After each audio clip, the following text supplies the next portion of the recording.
Hi everyone. So for today's video, I will be talking about people with disabilities and police officers.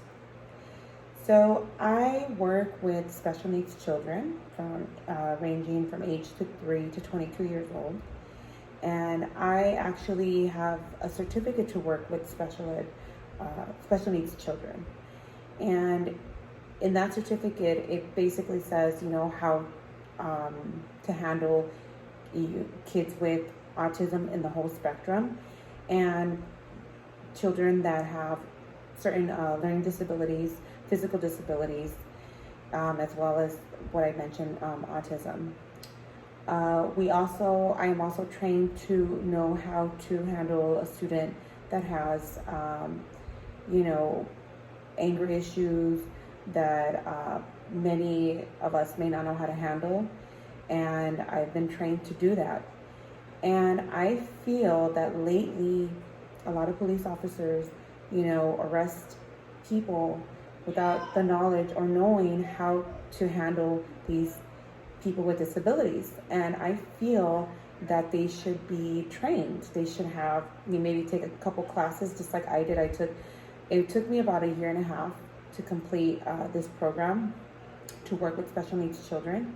And I've been doing it for 18 years now.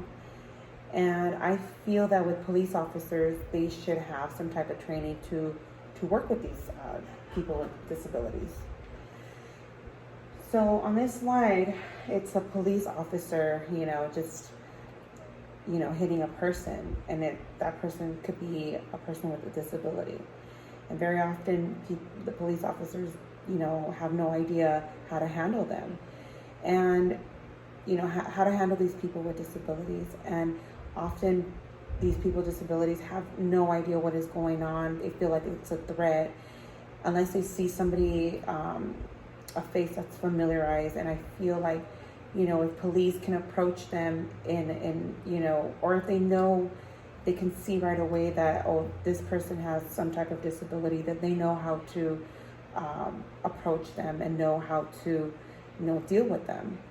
So in the U.S. Department of Justice Office for Victims of Crime, OVC, had once, they actually stated that persons with developmental disabilities have 4 and 10 times risk of becoming crime victims than persons without disability. And that tells you a lot, 4 out of 10. I just feel that if I have to work with students with disabilities, any type, physical, mental disabilities, and I know how to do it, and I know how to approach these kids or these students or these adults, I feel like, why can't the police officers or anybody from the law enforcement can do it? It doesn't take a lot, and it's very interesting on how, it's very interesting to learn how to deal with these kids, because it's tough. It is tough. I mean, you have some kids that do hit you. You have kids that do spit at you. That you have kids that do, are violent with you. But if you're trained to know how to handle it, then we wouldn't have a lot of arrests, and we wouldn't have a lot of miscommunication with, with the people with disabilities. So I feel like, as a community, we should be able to do that for them.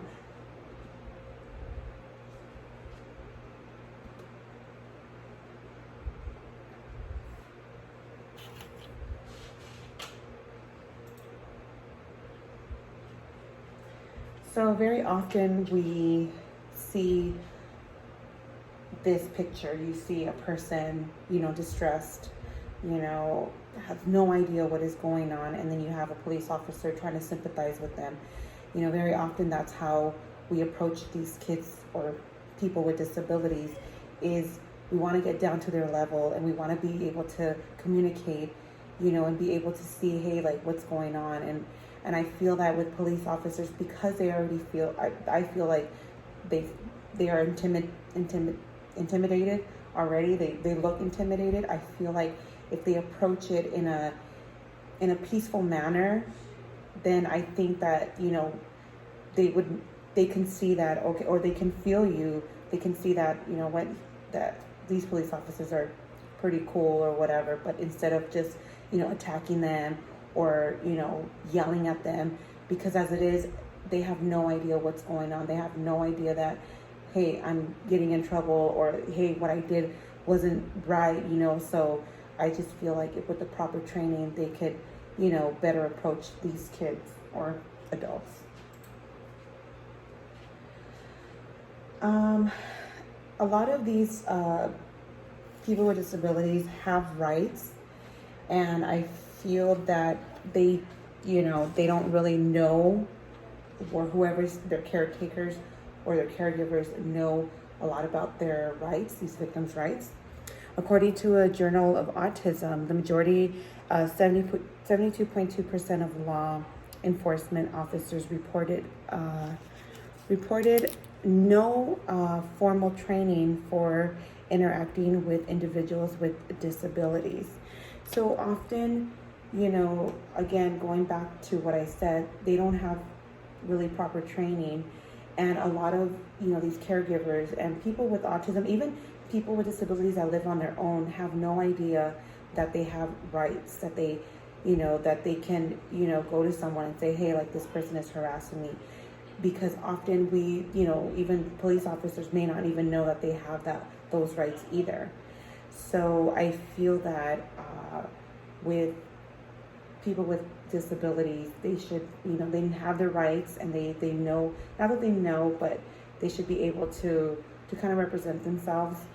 So yeah, so that's that part.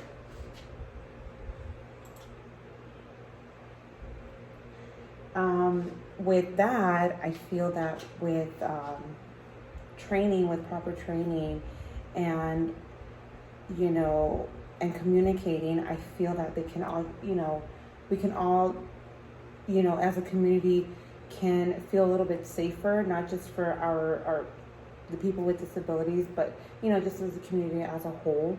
Because if we're more aware about that, then I think that police officers and us, as far as the community too, we can all collaborate, and we can all work together in doing so.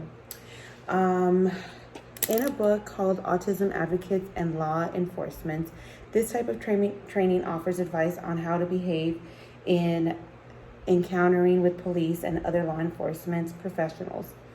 It is aimed at raising awareness and facilitating communication between people with disabilities and law enforcement.